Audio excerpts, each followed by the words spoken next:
하나님의 말씀 창세기 8장 6절 40일을 지나서 노아가 그 방주에 낸 창문을 열고 까마귀를 내놓음에 까마귀가 물이 땅에서 마르기까지 날아 왕래하였더라.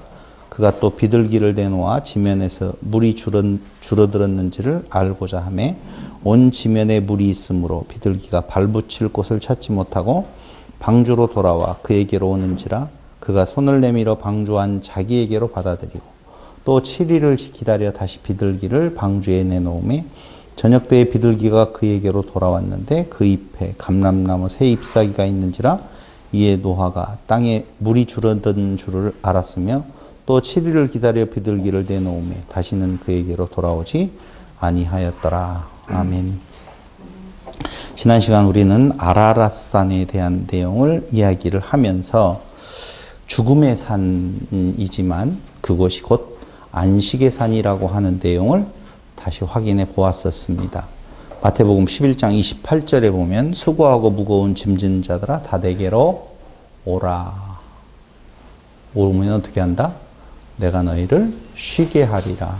그런데 내게로 온 십자가를 지고 수고하고 무거운 짐을 지고 주 앞으로 오면 그 짐을 주께서 받으셔서 아라랏산 위에 머무는 것처럼 굴골레트 이야기를 했죠.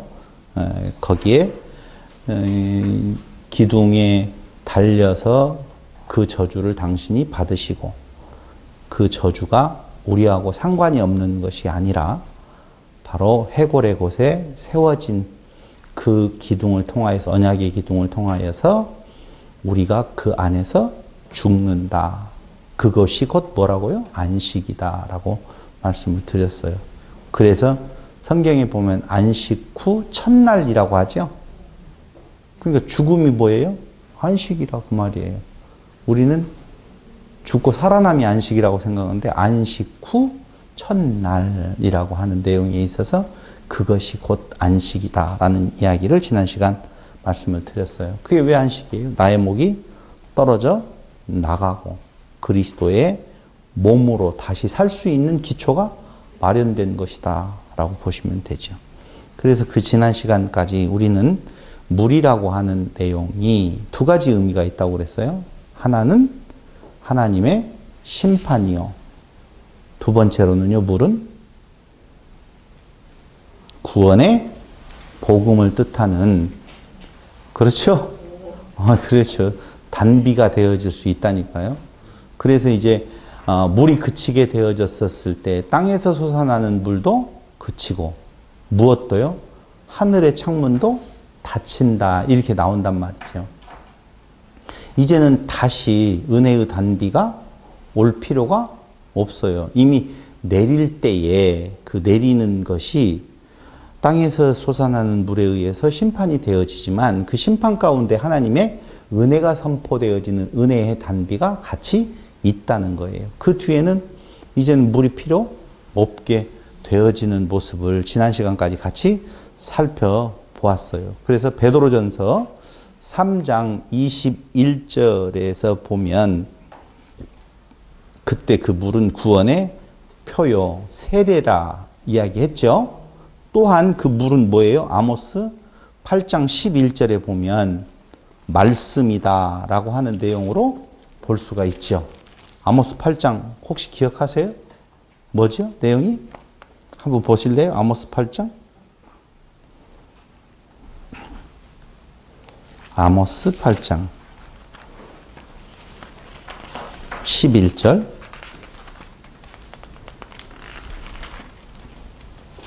주 여호와의 말씀이니라. 보라 날이 이를지라 내가 기근을 땅에 보내리니 양식이 없어 주림이 아니요 물이 없어 가람이 아니요 여호와의 말씀을 듣지 못한 기갈. 그렇죠? 그래서 물에 대한 내용은 결국 말씀의 기갈을 의미한다라고 여기 아모스 선지자를 통하여서 말해주고 있는 것이죠. 그러므로 구원의 표요, 세례요, 말씀, 뭐가요? 물. 그럼 물로 죄악된 세상을 심판하셨다라고 하는 것은 그게 그 겉으로 되어지는 말씀. 그렇죠? 표면적인 말씀에 당연히 받으면 받을수록 뭐가 되어져요? 저주가 되어지고 심판이 되어진다라고 말씀을 드렸어요. 그런데 방주 안에 있는 자들은 그 비를 맞아야 안 맞아요?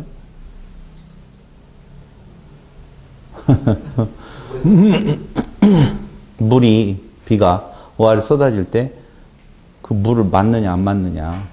맞고 들어가지 않나요? 맞고 들어갔나요? 들어가서 아니, 어려운 내용 아닌데 어렵게 생각하시네요.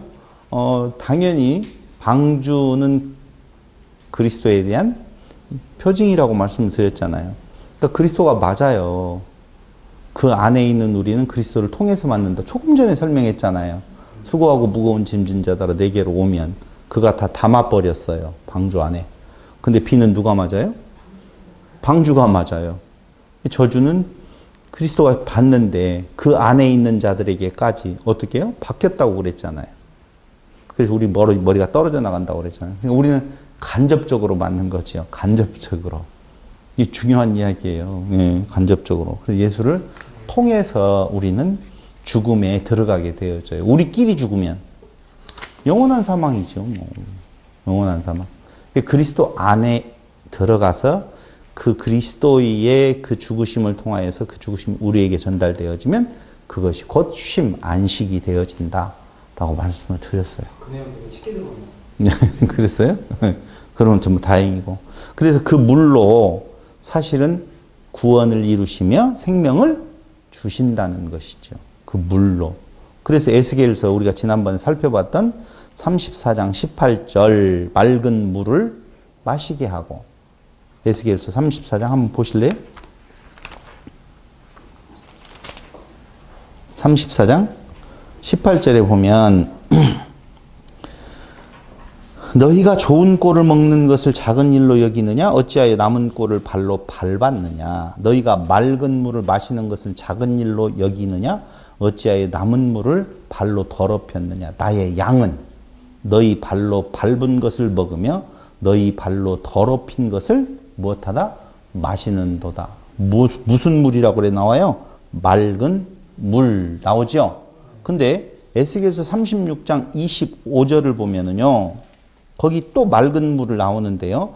맑은 물을 너희에게 뿌려서 너희로 정결하게 하되 곧 너희 모든 더러운 것에서와 모든 우상 숭배에서 너희를 정결하게 할 것이며 결국은 맑은 물을 마시고 맑은 물을 뿌려서 무엇한다? 정결하게 하신다. 이것이 우상 숭배에서 정결하게 되어진다라고 말을 해요. 우상 숭배는 뭘 우상 숭배라고 했느냐면요. 내가 그 상대자를 섬기는 것, 하나님을 어떻게 해요? 내 의로 섬긴다. 이게 우상 숭배라고 그랬잖아요. 그러니까 맑은 물로 뿌려서 정결하게 하셔서 우상 숭배에서 정결하게 한다 그랬어요. 그럼 어떻게 되어질 때에 도대체 우상 숭배에서 정결하게 되어지느냐? 맑은 물을 먹고 마시게 하고 뿌려서 되어진다 그 말이에요. 그럼 맑은 물은 뭐예요? 거기 보니까 또 새 영을 너희 속에 두고 새 마음을 너희에게 주되 너희 육신에서 굳은 마음을 제거하고 부드러운 마음을 줄 것이요 또 내 영을 너희 속에 두어 너희로 내 율례를 행하게 하리니 너희가 내 규례를 지켜 행할지라 라고 되어져 있잖아요. 그럼 이 내용이 뭐냐면요. 요한복음 7장 38절로 39절에 한번 보세요. 요한복음 7장 38절로 이거 7장 38절 39절 오늘 몇 번 찾아볼 거예요.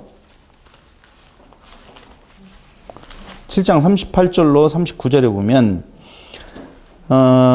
명절 끝날 곧 큰 날에 예수께서 서서 외쳐 이르시되 누구든지 목마르거든 내게로 와서 마시라. 나를 믿는 자는 성경의 이름과 같이 그 배에서 생수의 강이 흘러 나오리라 하시니 그 생수의 강이 뭐냐면 그 배에 생수의 강이 흘러 넘치는데 이는 그를 믿는 자들이 받을 성령을 가리켜 말씀하신 것이라.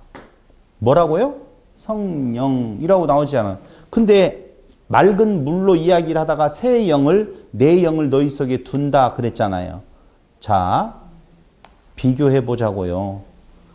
뿌려서 정결하게 하시는데 그 배에서 생수의 강이 흘러 넘친다라고 나오잖아요. 그러니까 생수의 강이 흘러 넘친다라고 할 때에 그 배는 무슨 배예요? 쉽? 아니에요. 바다에 떠다니는 배가 아니라고요. 여기에서 말하고 있는 배는요, 코일리아라고 해서요, 코일리아는 속이 빈, 공동, 속이 텅 빈 상태. 그러니까 그 뭐예요? 여기 배네요. 몸에 속에 한 빈 부분, 위, 배, 내장, 창자. 한쪽으로는 자궁, 남성의 성기.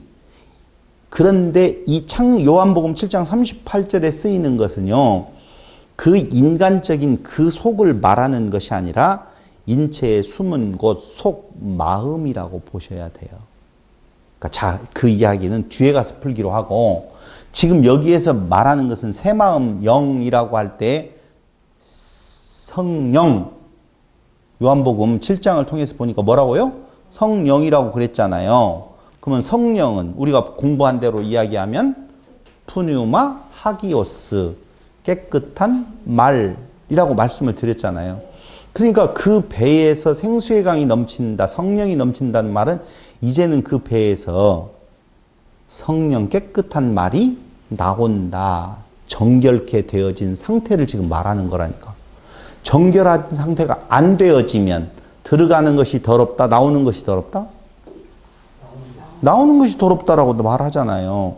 그러니까 정결하게 되어지지 아니하면 그들의 그 속에서 나오는 모든 것들이 다 더러운 것은 욕망의 소산이에요. 자기를 드러내려고 하는. 근데 바뀌었어, 이제. 정결하게 했어. 뭘로? 맑은 물.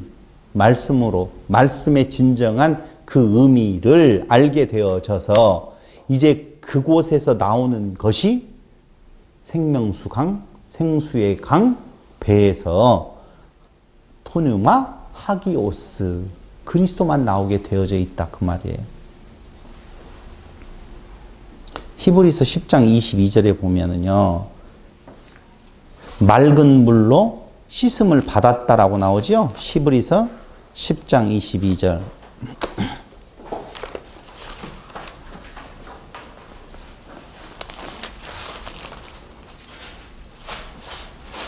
우리가 마음의 뿌림을 받아 악한 양심으로부터 벗어나고 몸은 맑은 물로 씻음을 받았으니 참마음과 온전한 믿음으로 하나님께 나아가자. 역시 맑은 물이 나온다 그 말입니다. 근데 그 맑은 물이라고 하는 것, 그것이 새 마음, 새 영, 그 다음에 성령, 그걸로 무엇한다? 뿌려서 정결하게 하셨다. 그렇게 되어지면 우상숭배하지 않는다. 우상숭배에서 정결하게 되어진다. 다시 말씀드리면 우상숭배가 안 되어지려면 어떻게 되어진다고 말씀을 드렸냐면요, 아나 케팔라이오마이, 하나 되게 하심. 그때라야만이 상대로 놓고 내가 섬기는 일이 없다는 거예요. 창세기에 다시 넘어가서요, 창세기 8장.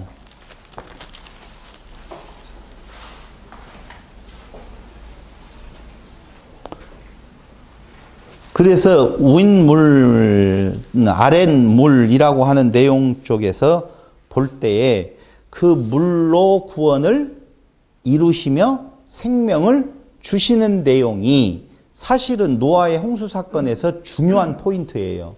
우리는 심판을 이야기를 하잖아요. 보통 사람들이 생각할 때 노아의 홍수에 심판을 받았다라고 하는데, 심판보다 더 중요한 내용이 생명이네 라고 하는 것을 지금 살펴보았다 그 말입니다.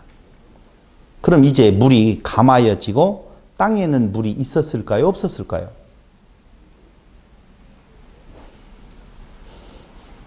우리는 이렇게 생각을 한다. 더워지니까 저고리 벗어도 되겠죠? 좀 더워졌어요. 자, 물이 땅에 이제 있어요, 없어요? 홍수가 끝나고 난 뒤에? 네?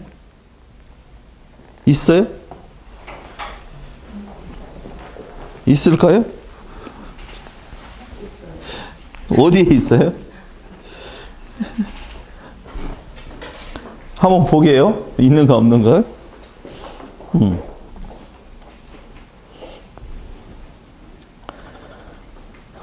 물이 점점 줄어들어. 5절.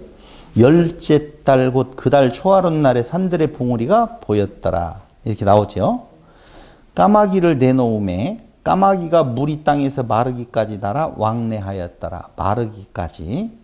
또 그가 또 비둘기를 내놓아 지면에서 물이 줄어들었는지를 알고자 하매 온 지면에 물이 있으므로 물이 있지요. 발붙일 것을 찾지 못하고 다시 돌아왔다고 나와요. 10절 제7일을 기다려 다시 비둘기를 방주에 내놓음에 저녁 때 비둘기가 그에게로 돌아왔는데 그 입에 감람나무 죽은데 줄어든 줄을 알았으며 12절 또 7일을 기다려 비둘기를 내놓음에 다시는 그에게로 돌아가지 아니하였더라 라고 나오죠. 14절 둘째 달 21의 날에 땅이 말랐더라 라고 나오죠. 그럼 말랐으면 물이 있는 거예요 없는 거예요? 귀엽고 덤비시네요. 물이 말라버렸어요. 물이 말랐어요. 저쪽으로 모아가서 땅으로 다시 가고 하늘로 날아가고 저 북극에 얼음으로 있고 그렇게 안 되어 있어요. 말랐다고 나와요. 홍해를 가르실 때에도 물을 어떻게 했다고요? 말렸더라 라고 나오잖아요. 말랐어요. 없어요. 우리는 옆에서 이쪽으로 물이 이렇게 쫙 갈라져서 글로 이제 물이 다 모였는갑다라고 생각하는데 있는 물이 어떻게 되어져요? 마른 거예요. 말랐어. 그게 그 물이 아니라고 여기에서 지금 말하는 내용은 물이 말랐어요. 봐봐요. 심판의 물을 이야기할 때는 바다를 이야기를 해요. 근데 요한계시록 21장 1절에 보면 바다도 있지 않더라 라고 나오거든요. 1월 성신도 없고 무엇도 없어요? 바다도 있지 않더라 라고 할 때 그 바다는 당연히 저 바다에 누워 그 말이 아니라고 하는 거예요. 다시는 너희를 물로 멸망시키지 않겠다. 물이 있어요 없어요? 없어요. 심판의 물은 있을 것 같은데 없어요. 자꾸 역사의 순서로 지금 보고 있잖아요. 어떤 존재들에게 이야기하느냐. 심판이 다 끝났어요. 다 끝났어요. 이제는 방주에 있는 자들이 나오게 되어질 때에 그때의 물은 심판의 물 없어요. 은혜의 단비도 다 충분히 내렸기 때문에 있다 없다? 없다니까요. 자꾸 땅에 물 생각하시면 안 돼요. 심판으로서의 그 물은 구원함을 얻은 자에게도 심판을 이미 끝난 존재에게도 필요 없는 것이 되어진다 그 말이에요. 그러니까 물이 한쪽으로 모여서 그 물을 생각을 하니까 자꾸 과학자들이 북극의 얼음으로 있다라든가 뭐 저쪽에 모여 있었다라든가 이렇게 지금 이야기를 하는데 그 물이 아니다 그 말입니다. 그래서 물이 감아여지고 땅에는 물이 없는데요. 8장 13절에 거쳤다. 8장 14절에 땅이 말랐더라. 이 거쳤다라고 이야기할 때는요. 스트롱 코드 2717번의 단어 히브리어 하라부를 쓰는데요. 하라부는 마르다, 황폐하다 이런 뜻을 가지고 있어요. 근데 14절에 있는 땅이 말랐더라라고 하는 야베쉬는요. 마르다, 시들다. 시든다라고 하는 말은요. 수분을 지닌 물체가 수분이 없이 완전히 말라버린 상태. 그 상태를 이야기를 하고 있어요. 이사야 40장 24절, 에스겔서 17장 24절. 또 여호수아 2장 10절 뭐 이런 내용들을 보면 잘 나와 있는 것을 알 수가 있다 그 말입니다. 그러므로 제가 무슨 이야기를 하려고 하냐면요. 물은 없어요. 바다는 없어요. 없는데 무엇만 남아있느냐라고 하면 생명수 샘만 존재한다 그 말입니다. 다시 말씀드리면 저주로서의 다시는 물로 심판하지 아니하시는데 생명수샘 말씀의 의미 그 말씀이 담고 있는 다시 말씀드리면 로고스가 담고 있는 레마로서의 그리스도 우리는 그걸 뭐라고 말해요? 달고 오묘한 그 말씀이라고 이야기를 해요. 그래서 생명수에 대한 내용은 계속적으로 나와요. 이제 그러니까 생명수 샘이 있지 멸망시키는 물로서는 없다라고 보시면 돼요. 그래서 요한복음 귀향에 찾아봤으니까 7장 아까 몇 번 찾아본다고 그랬잖아요. 요한복음 7장 다시 한번 보실래요? 7장 38절로 39절.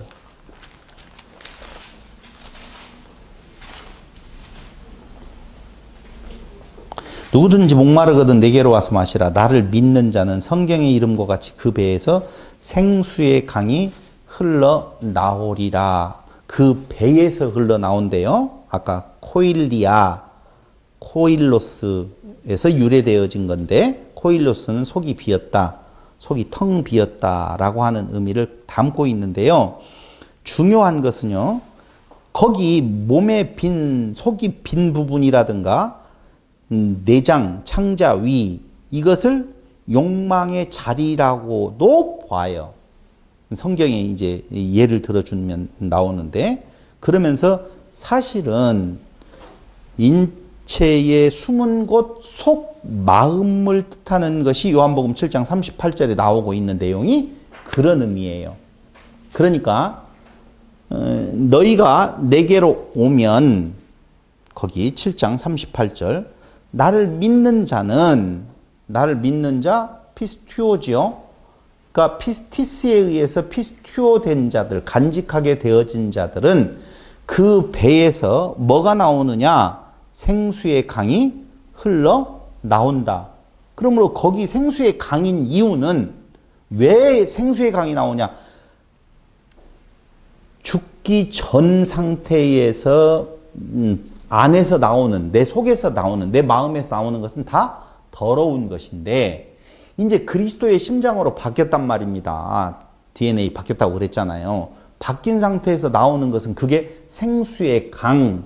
생수의 강은 당연히 무엇을 의미하겠어요? 조금 있다가 말씀을 드린다라고 보면 생수의 강이 흘러나온다. 우리가 이 상태를 잘 보세요. 출애굽해가지고요. 어디를 건너가요? 홍해를 건너왔지요. 출애굽기 17장 6절에 보면 건넌 후에 세례받은 후에 무슨 장면이 나오냐면요. 그렇죠. 반석에서 물이 솟아나는 부분, 생수를 먹게 되어지는 부분. 요게 지금 나온다고요. 그러니까 똑같아요.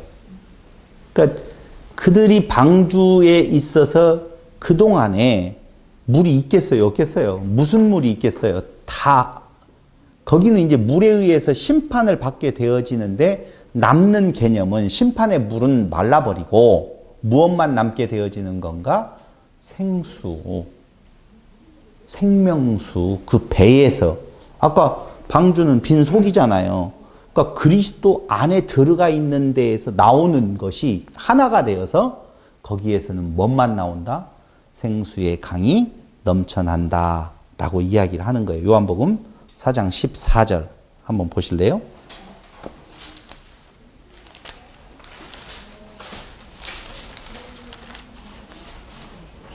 내가 주는 물을 마시는 자는 영원히 목마르지 아니하리니 내가 주는 물은 그 속에서 영생하도록 솟아나는 샘물이 되리라.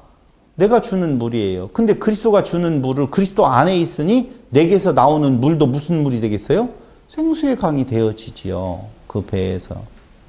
그러니까 그들에게서 나오는 것은 이제는 그 물, 그 말씀으로 인하여서 끝을 취하여서 사망에 이르는 것이 아니라 오직 무엇을 증거하는 거예요?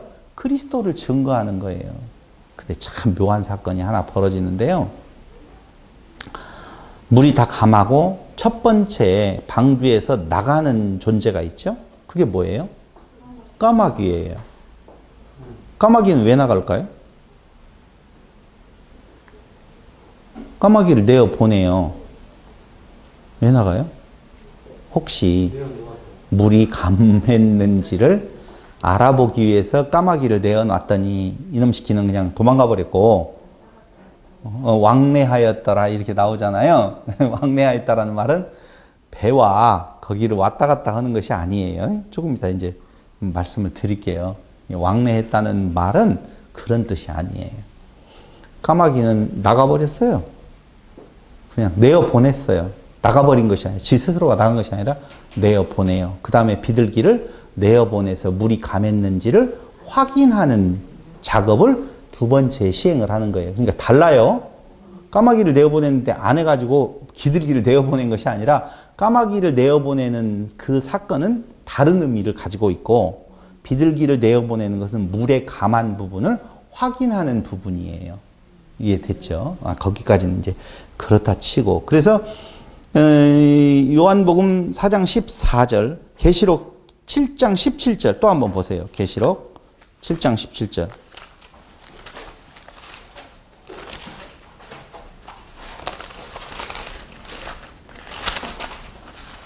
17절에 보니 이는 보좌 가운데에 계신 어린 양이 그들의 목자가 되사 생명수 샘으로 인도하시고 하나님께서 그들의 눈에서 모든 눈물을 씻어주실 것입니다. 생명수 샘으로 인도하시죠. 21장 6절. 6절에 보니 또 내게 말씀하시되 이루었도다. 나는 알파와 오메가요 처음과 마지막이라. 내가 생명수 샘물을 목마른 자에게 값없이 주겠다. 22장 1절. 또 그가 수정같이 맑은 생명수의 강을 내게 보이니 하나님과 어린 양의 보좌로부터 나와서 길 가운데로 흐르더라. 강 좌우에 생명나무가 있어라고 하죠. 근데 바다는 없어지는데 생명수의 샘이라고도 하고 생명수의 강이라고도 이야기를 해요. 우리가 생각하는 그 강, 그 물 많은 그 강이 아니에요. 그것도 조금 이따가 보자고요. 17절, 22장 17절 한 번만 더 보고요.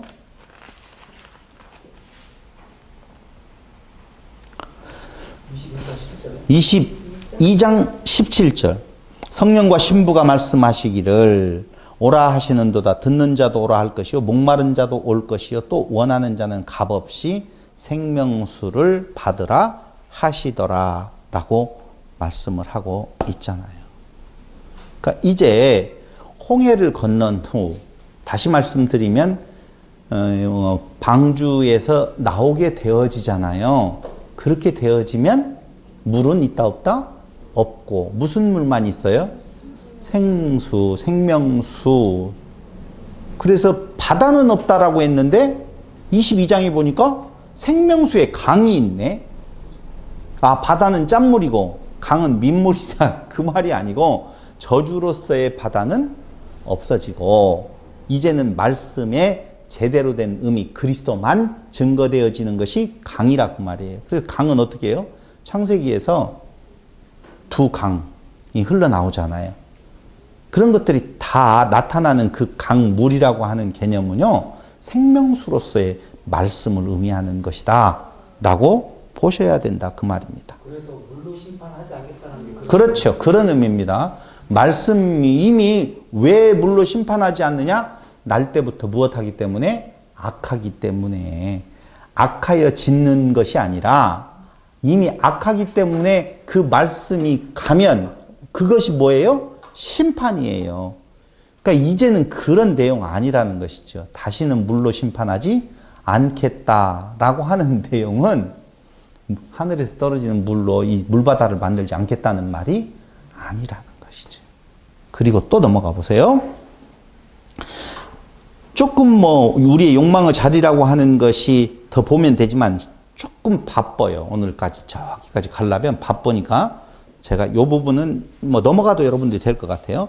마가복음 7장 20절로 23절 한번 보세요. 마가복음 7장 20절에서 23절.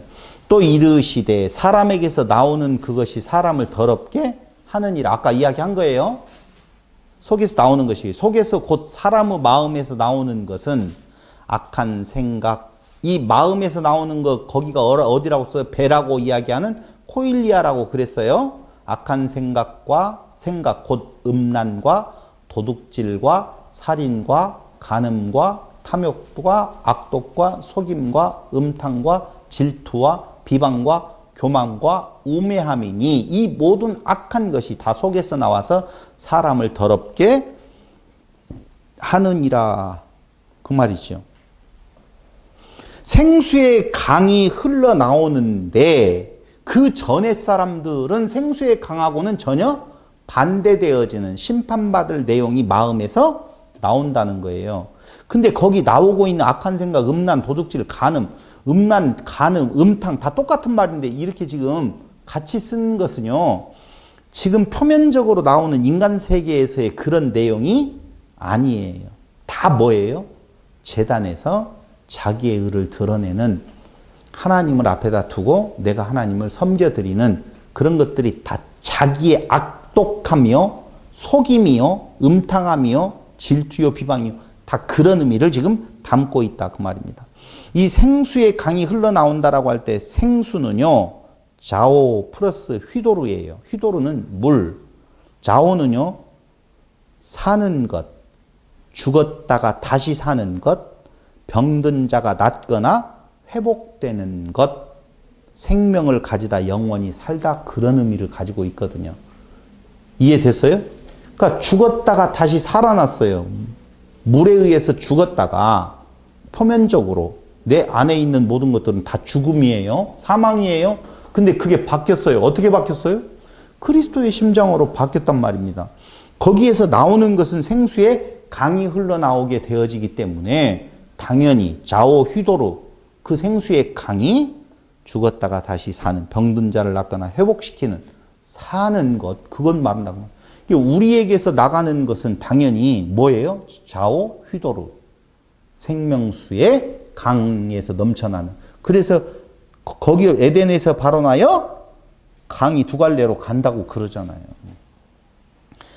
강물이 넘친다고 그러잖아요. 생명수 강가라고 그러잖아요. 그러니까 어떤 것이 생명수 강이냐? 그 물이 그리스도를 증거하는 약수가 되어져야 된다는 것이지. 그게 사는 거예요. 근데 그리스도가 빠져버리면 뭐가 되어진다? 독수가 되어져서 사망이 되어진다라고 하는 거예요. 자, 거기까지 살펴보았다라고 보면 이제 아바 강 이야기했죠. 포타모스라고 하는 건데요.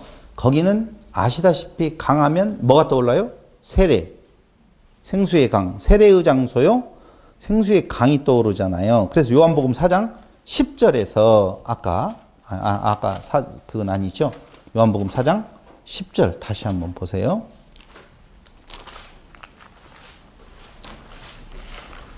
4장 10절에서 예수께서 대답하여 이르시되 내가 만일 하나님의 선물과 또 내게 물 좀 달라 하는 이가 누구인 줄 알았더라면 네가 그에게 구하였을 것이요 그가 생수를 내게 주었으리라. 이렇게 나오잖아요. 생수 똑같은 이야기예요. 자오 휘도르 생명수의 원천은 누구예요? 예수. 그래요. 그래서 계시록 7장 17절에 생명수 샘으로 인도한다. 21장 6절에 목마른 자에게 생명수 샘물을 주신다. 22장 1절로 2절에서 생명수의 강이 보좌로부터 흘러나온다. 이게 창세기 2장 10절하고 맞물려 있는 말씀이에요. 창세기 2장 10절? 2장 10절 당연히요. 알잖아요. 에덴에서 발원하여 두 강을 이룬다라고 하는 똑같은 이야기에 네 강 미안해요. 예, 동산을 적시고 나오는 그 진정한 그 말씀 그게 물하고는 다른 심판의 물하고는 바다의 물하고는 다른 의미를 가지고 있다 그 말입니다. 그래서 계시록 20장 11절에 땅과 하늘이 어떻게 된다고 했어요? 없어진다고 그랬잖아요. 땅과 하늘이 없어지고 21장 1절에서 새 하늘과 새 땅, 곧 새 예루살렘이 온다고 그랬잖아요. 그러니까 물은요 다 쓸어버려요. 다 쓸어버리는데 문 밖에 있는 방주 밖에 있는 자들은 다 죽고 방주 안에 있는 자들도 죽고 어떻게 예수 안에서 죽고 그 물에 의해서 방주가 죽고 걸트잖아요. 죽고 그 다음에 어떻게 돼요? 땅적 존재. 이제는 죽어버린 그 땅, 물이 덮여진 땅이 새 땅 되죠. 거기에 보면 뭐가 보인다고? 봉우리가 보인다고 그랬잖아요. 산들을 다 덮었더라 물이. 그랬는데 첫 번째 보이는 것이 뭐였어요? 봉우리였어요. 그러면 산이 다시 나와버렸네. 그 산은 교만한 인간들을 의미한다라고 그랬는데 그 산이 나올 때 그 산은, 그 봉우리는 그 산이 아니에요. 물로 죽어버린 뒤에 드러난 산은 오직 누구만이 머리 되셔요? 그 봉우리라고 하는 개념이 그런 의미가 있어요. 우두머리라는 뜻이 있어요. 그러니까 그리스도가 우두머리 되어진 새 땅이 드러나게 되어지는 거고, 우리가 이제 어떤 존재가 되어지느냐? 땅적 존재에서 새 땅의 존재로. 우리는 하늘이었어요? 땅이었어요? 땅이었는데 하늘 된 거지요? 누구 안에서? 그리스도 안에서. 그래서 새 하늘과 새 땅이 되어진다라고 하는 거예요. 자, 창세기 8장 6절로 7절에 한번 보시죠. 그 새하늘과 새 땅 되어진다. 아들에게 생명. 요한일서 5장 12절에 참고해서 여러분들이 보시고요. 창세기 8장 6절로 7절로 돌아가서 보시면 인제사 이제 본문, 오늘 본문 들어간 거예요. 그 전까지 다 이야기를 했고 6절. 40일을 지나서 노아가 그 방주에 낸 창문을 열고 까마귀를 내놓으며 까마귀가 물이 땅에서 마르기까지 날아 왕래하였더라. 먼저 뭐가 나오냐면요. 까마귀가 나와요. 많은 사람들이 아까 이야기한 대로 까마귀를 1차 내어보내서 물이 감한 것을 확인하려고 그랬었는데 까마귀가 돌아오지 않아요. 이때는 물이 다 말랐어요? 안 말랐어요?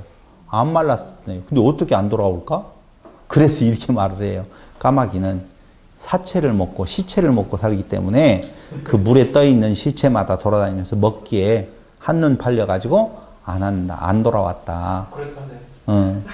그렇게 이야기를 해요. 그래서 계속 사체우를 날아다니면서 배 터져서 세상 연락에 취해서 사는 어떤 존재를 이야기해. 그런 신앙을 가져서는 안 된다. 까마귀 신앙을 가져야 돼요? 비둘기 신앙을 가져야 돼요? 아니 갑자기 하나님의 심판을 이야기를 하다가 인간이 무엇을 해야 된다 안 해야 된다를 여기에서 말을 하겠냐고요. 그런 일 전혀 없어요. 절대 아니라고 하는 내용을 말씀을 드리면서 그럼 먼저 까마귀를 내어보내요. 이걸 저는 어떻게 붙였냐면요.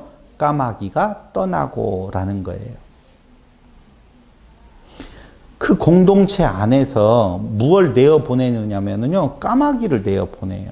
왜 까마귀를 내어보내느냐. 까마귀라는 말은 6158번 스트롱 코드 오레부라는 단어인데요. 까마귀가 히브리 말로는 어디에서 유래했느냐면 아라브에서 유래했어요. 6150번. 근데 이 아라브는요. 해가 지다, 멀리 떠나다, 방황하다, 은유적 표현으로는 모든 기쁨이 지다. 그리고 또 사라지다 이런 뜻이 있어요. 멀리 떠나다, 나가다 그런 의미가 있거든요. 다시 볼게요. 그런데 이 까마귀라고 하는 오레부가 아라브에서 유래했고 아라브는 멀리 떠나다, 사라지다 라는 뜻이 있다고 그랬어요. 근데 같은 의미로 쓰이는 것이 에레브인데요. 에레브 6153번인데 그것도 역시 아라브에서 유래되어졌는데요. 에레브는 저녁, 어두워가는 뭐 이런 뜻을 가지고 있어요. 저녁이라는 뜻과 어두워간다라는 뜻을 가지고 있다 그 말입니다. 그 사전 찾아보면 성경 구절들 다 나와 있으니까 찾아보시면 되겠어요. 그러니까 이 말은 뭔 말이냐면요. 까마귀라고 하는 것이 어두움, 저녁이라는 뜻을 갖고 있다고 그랬잖아요. 그죠? 그러니까 어두움은 같이 할 수 있어요? 없어요? 없어요. 빛과 어두움은 같이 한다, 못 한다? 없다니까. 그러니까 방주 안에도 뭐가 있었던 거예요? 어두움이 있는 거예요. 그래서 그 어두움을 저녁을 어떻게 해요? 떠나 보내야 돼요. 저녁이 되고 아침이 되어지는 부분을 맞이하려고 보면 저녁을 떠나 보내야 된다니까. 어두움을 떠나 보내야 된다 그 말입니다. 새하늘과 새 땅에는 밤이 있어요 없어요? 밤이 없겠고. 요한계시록 22장 3절에서 5절 한번 보실래요?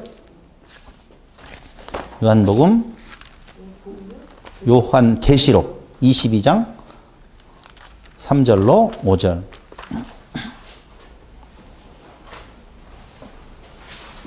아까 생명나무 강 좌우에 있으면서 다시 저주가 없으며 하나님과 그 어린 양의 보좌가 그 가운데에 있으리니 그의 종들이 그를 섬기며 그의 얼굴을 볼 터이요 그의 이름도 그들의 이마에 있으리라. 그들의 이름도 이마에 있대요. 다시 밤이 없겠고. 뭐가 없다는 거예요?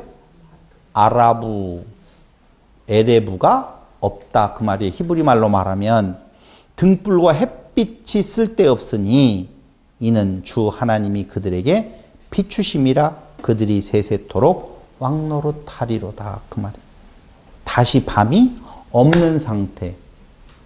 그게 구원의 상태요. 천국 상태라 그 말입니다. 하나님의 나라에는 저녁이 없어요. 당연히. 그러니까 출발이 저녁에서 출발해서 어떠려요? 아침으로. 밤이 없게 되어지는 부분.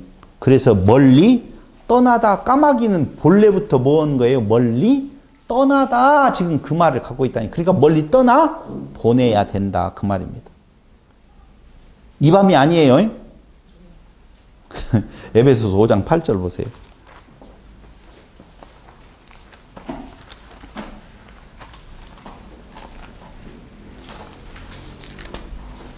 (5장 8절) 너희가 전에는 무엇이더니 어둠이더니 이제는 주 안에서 빛이라. 빛의 자녀들처럼 행하라. 너희가 본래는 무엇이었어요? 어둠이었어요. 저녁이었어요. 그래서 그 안에 방주 안에 있는 존재들에게서 무엇을 떠나보내는 건가? 밤, 저녁, 어두움을 떠나보내는 거예요. 잘 떠나보냈죠? 까마귀는 나가야 된다니까. 나가야 된다니까. 까마귀들은요, 우리가 요한복음에서 이야기한 것처럼 빛이 이 땅에 왔는데 와요 안 와요? 나아오지? 빛으로 나아오지 않고 함께 할 수도 없다고 말하잖아요. 예수님이 세상에 오셨는데 오지 않아요. 왜요? 어두운 밤은 빛 가운데로 가기를 싫어한다 그 말입니다. 빛을 싫어해서 오지 않는다는 거예요. 그래서 어떻게 한다고요? 그 어두움을 떠나 보내는 일을 어디에서 처음 지금 심판 이후에 방주에서 첫 번째 내보내야 될 존재가 바로 뭐냐면은 까마귀였었다라고 하는 거예요.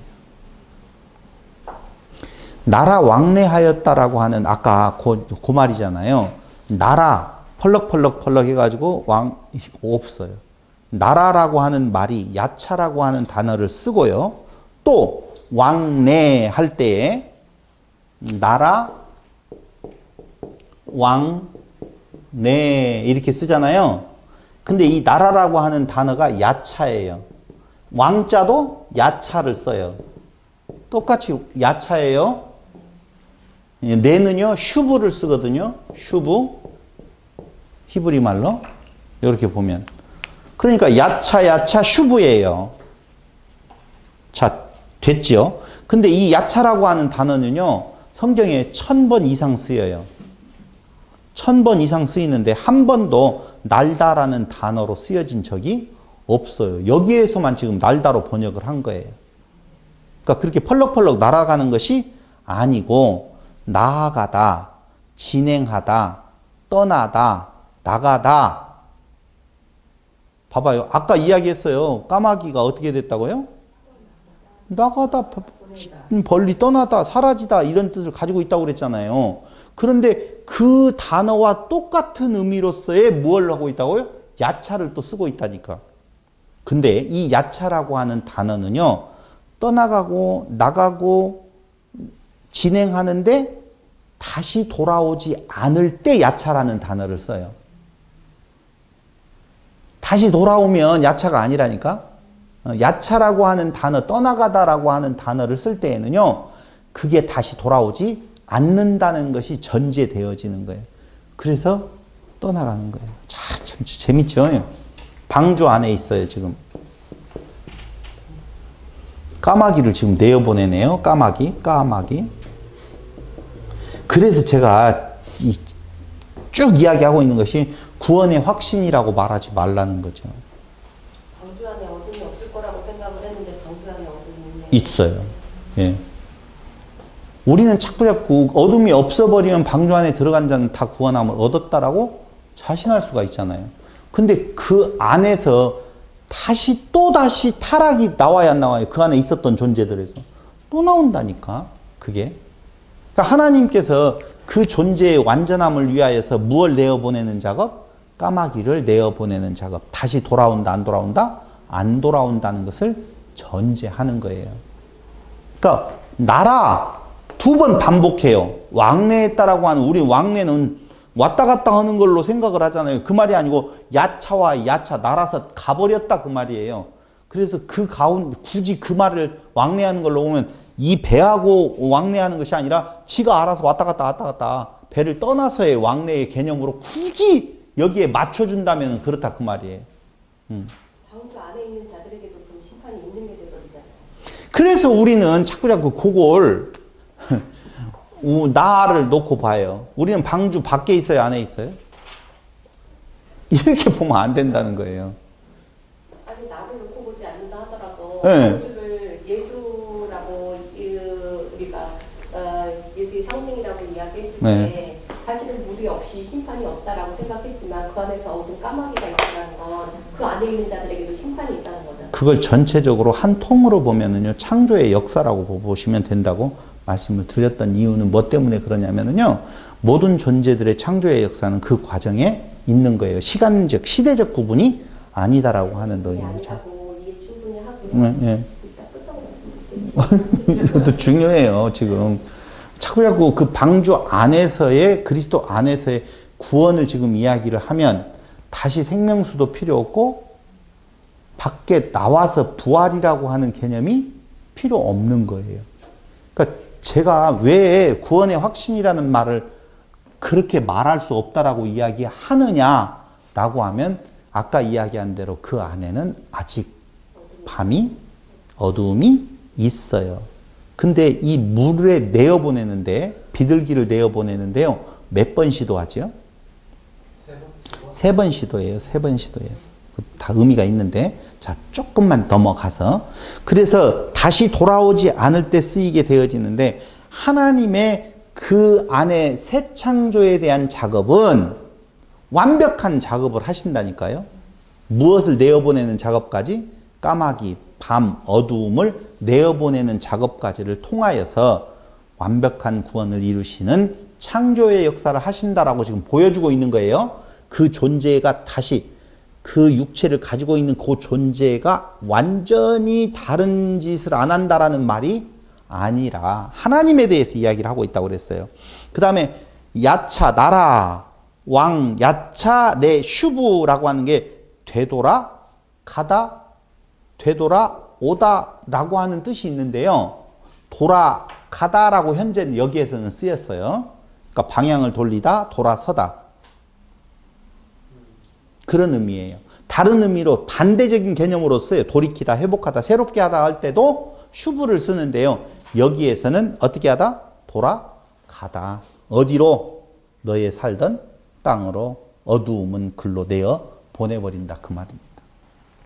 자, 그래서 까마귀를 먼저 내어 보낸다라고 이야기를 할 때에 다시 밤이 없겠다라고 하는 거예요. 그게 요한계시록 22장에서 말하는데요. 다시 밤이 없겠고 그게 온전한 창조의 상태, 새 창조의 상태가 되어지는 거예요. 그러기 전까지는 아직 새 창조가 완성되지 않은 거예요. 그래서 십자가의 단순히 죽음뿐이면 우리의 믿음이 헛것이다 그 말인 거예요. 뭐가 있어야 돼요? 부활이 있어야 돼요. 부활. 자, 8장 8절에 보세요. 두 번째로는 뭘 내보내느냐? 비둘기를 내어보내요. 내어놓는데 물이 줄었는지 알고자 해서 비둘기를 내어보내는데요. 이 비둘기라고 하는 단어가 요나예요. 요나. 똑같아요. 똑같은 단어를 써요. 요나 선지자의 요나와 똑같은 단어를 써요. 요나. 근데 요나는 누구였어요? 선지자. 말씀 선포자지요. 요나는 하나님의 뜻을 받들어서 진짜 말씀을 전하는 자예요. 근데 보세요. 그 요나를 이야기를 할 때에 요나가 아니라 비둘기를 이야기할 때 비둘기를 3번 내어 보내요. 3번 내어 보내고 두 번째 그가 가지고 온 것이 뭐였었어요? 세 번째 감람나무 잎사귀. 그 감람나무 잎사귀 중에서도 새로운 감람나무 잎이라 이렇게 나와요. 됐죠? 그러면 감람나무 새 잎사귀를 3개가 아니라 새로운 잎사귀를 물고 오는데요. 이 감람나무는 자이트. 감람나무는요. 감람나무를 말하기도 하고 감람나무 열매를 이야기하기도 하고 감람나무 가지, 감람나무 잎을 말하는데 그 감람나무 잎을 가지고 왔다라고 하니까 그거에 해당되어지는 성경 구절 스가랴서 4장 11절로 14절 도대체 감람나무 잎이 무엇을 말하는지를 좀 알아봐야 되겠다 그 말이죠. 스가랴서 4장 11절로 14절 뭐겠어요? 감람나무. 감람나무가 뭔지 아세요? 올리브. 맞아요. 잘 아셨어요. 올리브예요. 감람나무 아니 스가랴서 4장 11절로 14절에 보니 내가 그에게 물어 이르되 등잔대 좌우에 두 감람나무는 무슨 뜻이니까 이거 전체 성경 내용은 지금 말할 수가 없으니 그 내용만 보자고요. 그 구절. 내가 그에게 물어 이르되 등잔대 좌우에 두 감람나무는 무슨 뜻이니까 하고 다시 그에게 물어 이르되 금 기름을 흘리는 두 금관 옆에 있는 이 감람나무 두 가지는 무슨 뜻이니까 하니 그가 내게 대답하여 이르되 내가 이것이 무엇인지 알지 못하느냐 하는지라 내가 대답하되 내 주여 알지 못하나이다 하니 이르되 이는 기름 부음 받은 자 둘이니 온 세상에 주 앞에 서 있는 자니라 하더라. 여기에 두 사람은 누구예요? 그때 시대에서? 여호수아와 수룹바벨이에요. 여호수아와 수룹바벨. 여호수아는 다스리는 자로서의 기름 부음 받은 자, 수룹바벨은 알다시피 대제사장으로서의 기름 부음 받은 자라고 하는 의미예요. 그러니까 기름 부음 받은 자 둘, 그걸 감람나무. 근데 기름 부음 받은 자를 헬라어로 말하면 그리스도, 메시아, 구원자, 하나님의 아들이라는 뜻을 가지고 있잖아요. 시편 1편 3절에 보면 그 잎사귀가 마르지 아니함 같으니 그렇죠. 마르지 아니하는 잎사귀. 그러니까 새 잎사귀는 마르지 않는 잎사귀, 마르지 아니하는 감람나무 잎사귀. 누구를 말한다고 그랬어요? 그리스도를 지금 의미한다고 그랬잖아요. 그래서 새 잎사귀를 가지고 왔어요. 근데 그 새 잎사귀라고 하는 말이 타라프거든요. 타라프. 그 타라프는요. 2963번 타라프에서 똑같은 타라프로 발음이 되어지는데 여기 나오는 새 잎사귀라고 하는 타라프는 2965번이고 2963번 타라프에서 유래했는데 뜯다, 잡아뜯다, 찢다, 갈기갈기, 찢다 이런 뜻이 있어요. 뭐요? 이건 이전 것을 다 갈기갈기 찢어버리고 신선한, 새로운, 생기 있는, 생명을 담고 있는 새 양식을 의미하는 거라니까요. 그러니까 새 감람나무 잎사귀라는 말은 잘 들어보세요. 아주 쉬워요. 그냥 풀어버릴게요. 그냥 설명 안 하고 이렇게 보면 돼요. 이제까지 말씀이 율법이 증거되어질 때에 그 말씀은 우리에게 심판의 물이 되어졌잖아요. 근데 새로운 감람나무 잎사귀, 그것은 생명을 담고 있는 새 양식으로서의 말씀의 그 속의미, 레마의 의미로서의 누구? 그리스도가 지금 그 뭐가 선지자 되는 요나 비둘기가 물고 왔다 그 말이에요. 지금까지 그들에게 있어서의 양식은 새 잎사귀가 없었어요. 감람나무 잎이 그들에게 있어서는 생명의 뭘로? 양식으로서 이제는 뭐가 되어진다라고, 새가 버드 아니라고 그랬잖아요. 제사장으로서의 선지자로서의 의미를 담고 있다고 그랬잖아요. 성전 봉사자로서 의미가 있다고 그랬잖아요. 그들이 이제는 무엇한다?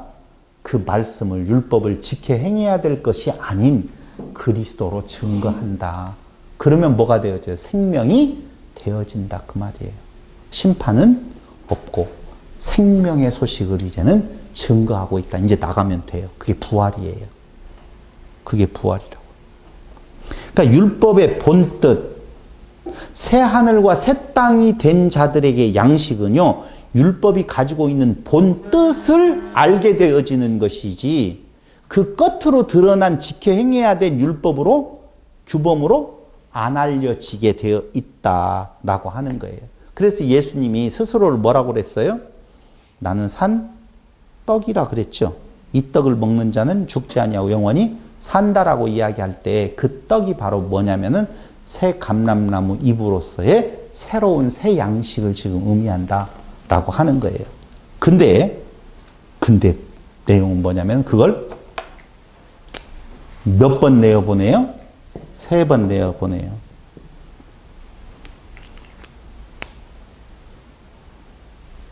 왜 3번이냐? 부활은 언제 일어나요?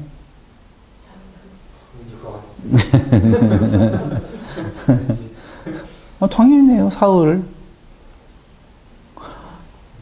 애굽에서 가나안까지의 길은 며칠 길?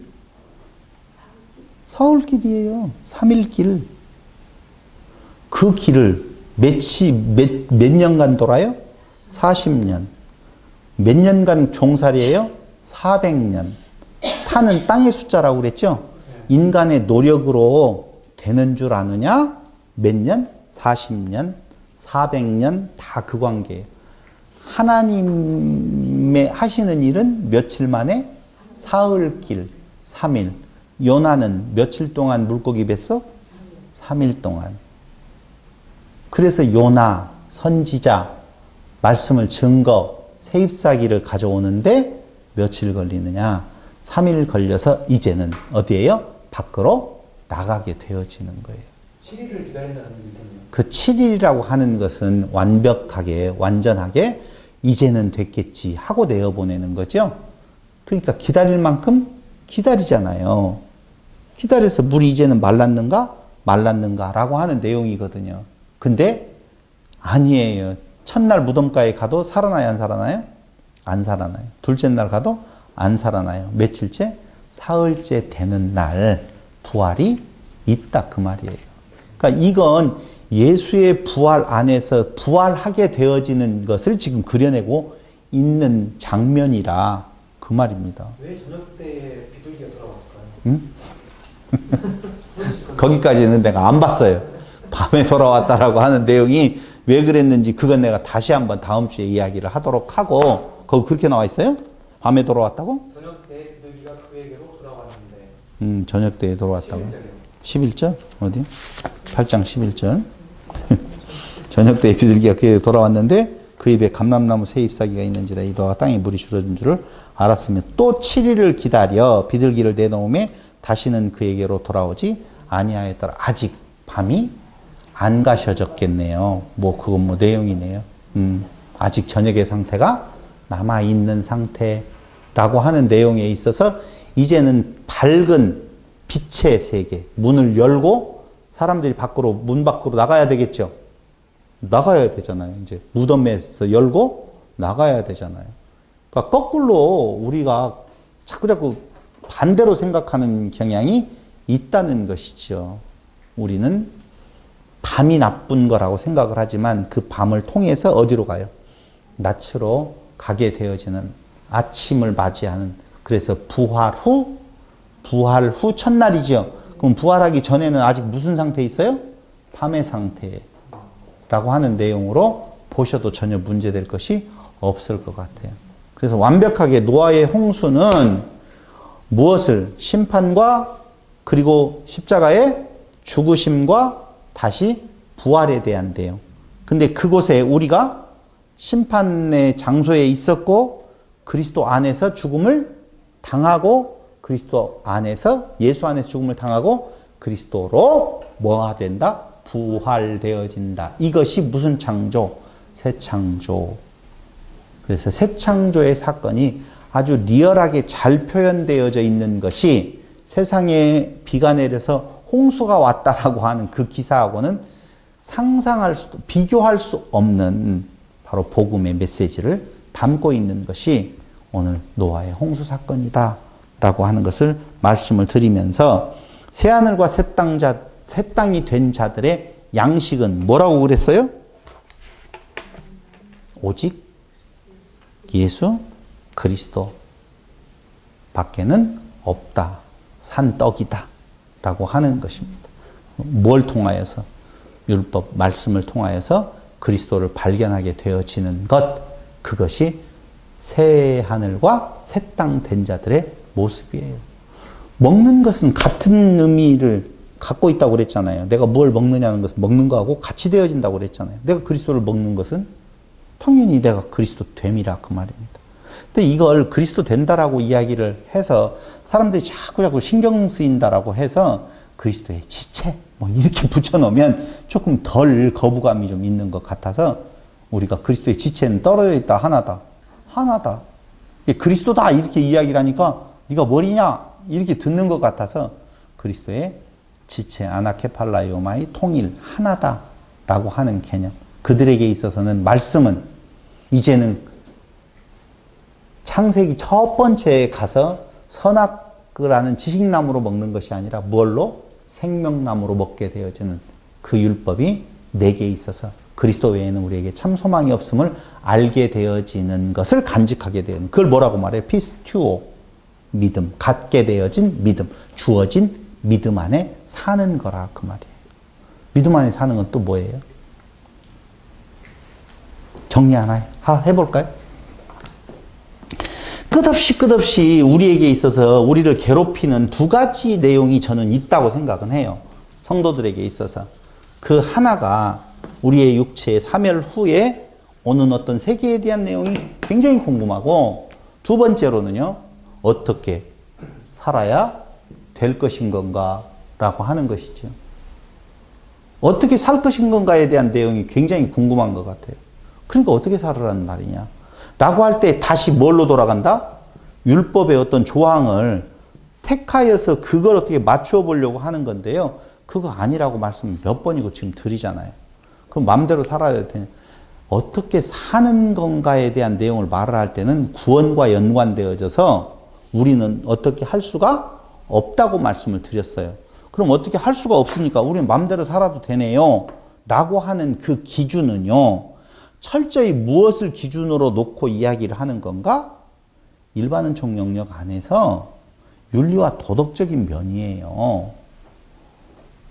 아니, 어떻게 살아갈 수가 없다라고 하는 구원에 대한 이야기를 하니 거기에서 그걸 끝내고 우리의 일상적인 삶은 어떻게 살아야 될 것인 건가라고 하는 내용은 두 가지가 우리에게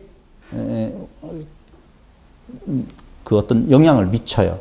첫 번째가 뭐냐면요, 영원한 생명을 소망 삼고 살아가는 자들이 일상에서 사는 삶에 어떤 모습이 있을 거예요. 그걸 뭐라고 말을 해요? 가치관이라고 이야기를 할 거예요.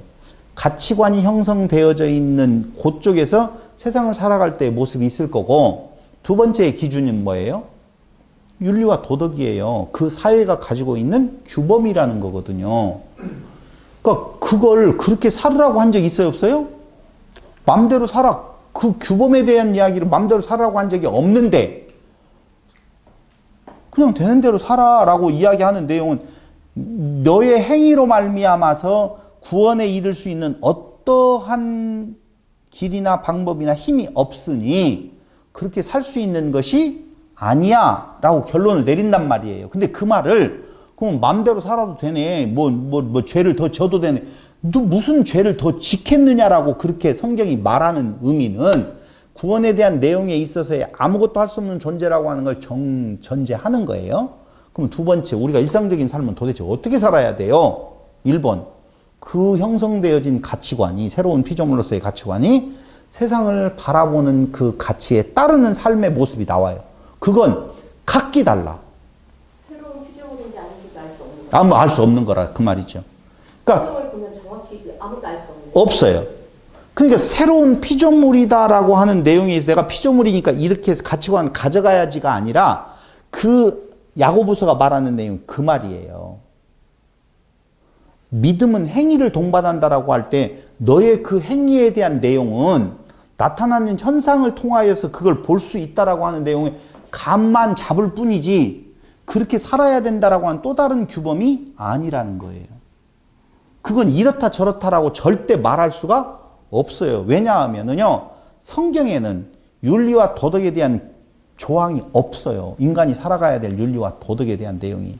비근한 예로 성경에서 인간 윤리적인 간음이 절대 없다니까요. 만약에 어떻게 살아야 된다라고 할 때 제일 많이 지적되어지고 있는 것이 간음에 대한 내용이잖아요. 그 내용에서요, 성경의 선진들을 보면은요, 간음에서 자유로울 자가 하나도 없다니까. 하나도 없다는 말은 그렇지만 없어요. 유명하다라고 하는 사람들 다윗도 걸리지, 솔로몬도 걸리지, 유다도 걸리지, 안 걸리는 사람이 없다니까요. 근데 그걸 돌아가서 너희가 윤리와 도덕적으로 살아라? 그런 건 말하는 내용이 아니에요. 그럼 뭐예요? 그러면 그렇게 살아도 되겠네요? 유다도 그렇게 살았고 다 살아도 되겠네요? 그건 걸려요. 예를 들어서. 그건 인간적인 각 사회에서 가지고 있는 인간이 살아가는 데 있어서 지켜야 될 질서로서의 윤리와 도덕이 있다 없다? 있다는 거예요. 그거와 가치는 무슨 가치가 형성되어졌는지는 아무도 알 수가 없다는 거예요. 그래서 이렇게 살아야 됩니다라고 말할 수 없는 것이 뭐고? 가치관이고, 이렇게 살아야 된다고 말하는 것은 사회적인 규범이고, 그렇게 살아가는 거예요. 그렇게 살기 싫으면 도덕질을 마음대로 해도 되겠네요. 해! 내가 해 그러니까 해도 괜찮아? 아니요. 해! 그리고 쇠고랑 차! 그 말이거든요. 구원에 대한 잘못된 확신이 생활 윤리적인 것에 많은 관심이 가게 되는 거예요. 헷갈리게 만들죠. 내가 구원을 받았다고 전제하니까 어떻게 살아야 돼? 이런 헷갈림이 있다니까요. 그래서 깨어있음이라고 하는 것은 사는 삶의 현장에 있어서 항상 자기를 점검해 보는 거예요. 아까 이야기했잖아요. 방주 안에 있는 자 중에서 어두움이 있다 없다? 있다. 그래서 어두움이 자꾸 나가는 거예요. 한꺼번에 몰아내는 것이 아니라. 한꺼번에 몰아내고 이제 어두움이 없다 이게 아니라니까요. 매번 내 안에 두 마음이 있어 싸운다고 그랬잖아요. 그 어두움을 쫓아내는 작업을 누가 하신다? 성령께서 하신다. 까마귀가 그런 뜻인 줄 진짜. 그런 뜻이에요. 어둠이란 뜻. 네, 어두움. 그러니까 그 말씀과 아까 그 네. 왕래한다는 네. 그게 그걸 들으니까 알 것 같아요. 네, 떠나 보낸다는 거예요. 네. 근데 우리 생각에는 왕래하고 그게 굉장히 의미 전혀 이해할 수 없었던 네, 네. 근데 까마귀가 어둠이라니까 그리고 아까 그 뭐 야차를 네, 야차. 두고 네, 야차. 의미를 가지고 있다니까. 네. 그럼 그 밑에 있는 건 아까 설명하셨어요. 휴부에 네. 설명했죠. 그거는 생각이 안 나지. 돌아가다? 네. 돌아가다? 아니요. 돌아가다라고 하는 것은 거꾸로 밖으로 나가는 거예요. 돌아오지 아니하는 거 전제하고. 네. 생각났어요. 네. 끝으로 예. 정리하자면 예. 정리해 주세요. 거기서. 아까 계시록에서 네. 바다가 없고 이런 얘기 하잖아요. 네, 없어요. 그러면 오늘 공부한 내용이 이렇게 정리가 되나요? 이제 물은 없어지고 음. 생수만 남는다. 음. 이 그걸 거기에서 역사적인 순서로 놓아두면 안 돼요. 어떤 존재에게 방주 안에 있어서 어두움이 떠나가고 난 뒤에 이제는 부활한 존재에게는 뭐가 없다? 바다가 없어요. 그 바다가 물이라는 거죠. 그 바다는 심판의 물. 물이 없어진다는. 다시 심판하지 않는다 그 말이에요. 그래서 물로 심판하지 않겠다는 거예요. 그 다음부터는 뭐예요? 예수님이 말하죠. 목욕할 필요 있다 없다? 없다. 손발만 씻으면 된다. 그렇게 나오잖아요. 그래서 땅이 말랐다라는 말이 말랐어요. 똑같은 네. 없어요.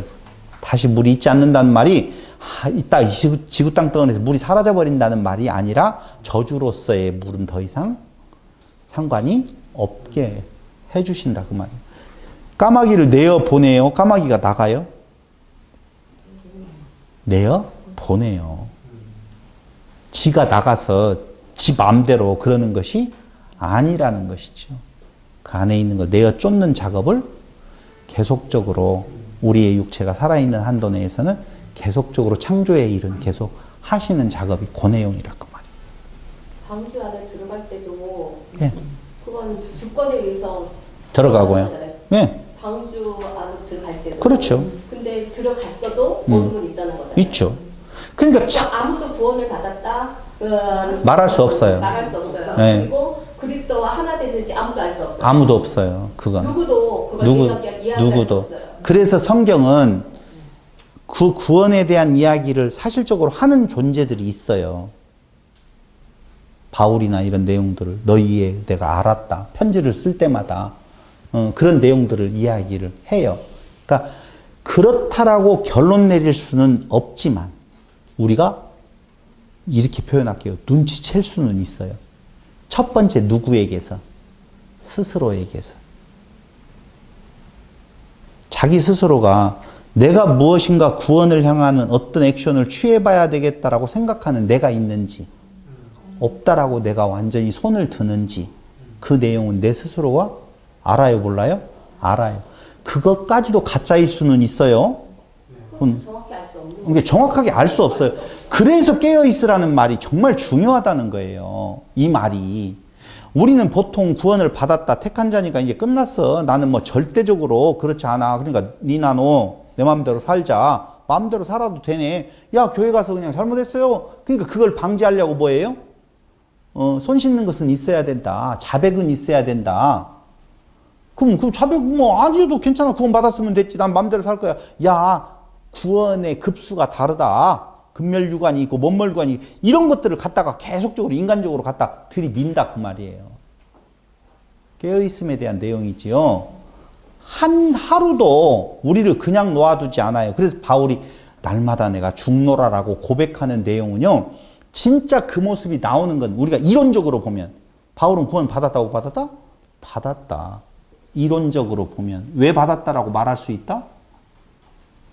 자기가 무엇인가 할 수 있는 존재가 아니고 나는 죄인이구나라고 하는 내용, 나는 천한 존재이구나라고 하는 내용. 봐봐요. 그것도 지나간 이야기지만 창조에서 3일째 되는 날 뭐가 드러나요? 물이 감아여지고 묻이 드러나잖아요. 나누어지고. 그게 융기되어지는 땅. 그때는 그냥 땅이지만 여기에선 새하늘과 새 땅이 드러나서 점진적으로 그걸 뭘로 만들어가요? 옥토로 이제 만들어 가는 것이죠. 그럼 거기에서 뭐가 나와요? 이제 씨앗이 뿌려졌으니 당연히 씨 열매 맺는 아부가 되어져서 다른 또 뭐가? 성령의 역사로 성령이 증거되어질 때에 그리스도가 증거되어지는 뭐 내용이 나오겠죠. 그런 삶에 대한 내용은 지켜 행하라 이렇게 살아야 된다라고 하는 말이 나온다는 것은 벌써 문제가 이론적으로 말씀드리는 거예요. 있는 거예요. 근데 우리의 모습에서 까마귀를 떠나보내는 것은 내가 내보내는 것이 아니라 하나님 그분이 내보내는 작업을 창조의 역사로 행하신다. 지금 하나님의 이야기를 하고 있는 거라 그 말이에요. 우리는 빼는 것이 좋아요. 그게 아무런 들어갈 자리가 없어. 성경은 전혀 우리에 대한 이야기를 하는 건 단 한 가지도 없는 거네요. 없어요. 정확하게 그리스도에 대해서만 이야기를 하고 있는 거예요. 근데 사람들은 꼭 그 안에 자기를 나를 넣어보고 싶어요. 그렇기 때문에 점점 더 이해가 않는 예, 예. 지금 안 되죠. 공부를 하면서에 대한 네. 분들은 우리랑은 아무 상관없는 이야기를 없는 거예요. 창조에 대한 이야기만 네. 하고 계시는 거예요. 네. 그러니까 우리는 우리가 구원을 받았는지 우리가 부활된지 아닌지 관심도 없어야 돼요. 네, 없어야 되는 거예요. 관심 있는 순간에 그건 벌써 내가 있는 거예요. 네. 내가 있는 거예요. 이게 어렵잖아요. 그래서 쉽지 않는 일인데 우리는 구원을 그동안에 이해를 하면 더 쉬워.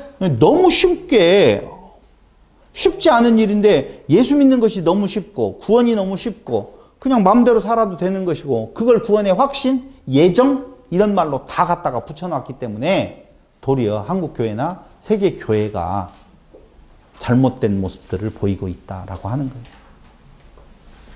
그러니 항상 헷갈려요. 구원 받았나? 안 받았나? 이럴 땐 이런 거 같고 저럴 땐 저런 거 같고 내가 진짜 이렇게 살아도 되나? 살 수 없다. 윤리와 도덕이 지금 여기에 끼어들 틈이 없다니까요. 그럼 네 맘대로 하세요. 너 세상 편하게 살라고 하면 감옥 가서 살라고 하면 저 알아서 하세요. 라고 하는 것이죠. 마치겠습니다. 고마우신 아버지 하나님, 오늘도 우리에게 방주를 통하여서 노아의 홍수를 통하여서 하나님의 사랑의 진리를 깨닫게 하시는 은혜를 진실로 감사드립니다. 오직 그리스도만이 우리에게 참 소망임을 다시 한번 확인했습니다. 그 안에서 우리의 어두움을 물리쳐 주시고 내어 보내주시는 그 사랑에 겨워 사는 성도들이 되게 하여 주시기를 예수님의 이름으로 기도드립니다. 아멘. 목사님 공부할수록 네. 창세기 일장을 계속 반복하는 느낌이 들어요. 뭐 벗어나지 않을 거예요. 창조에 대한 그 예창조. 인간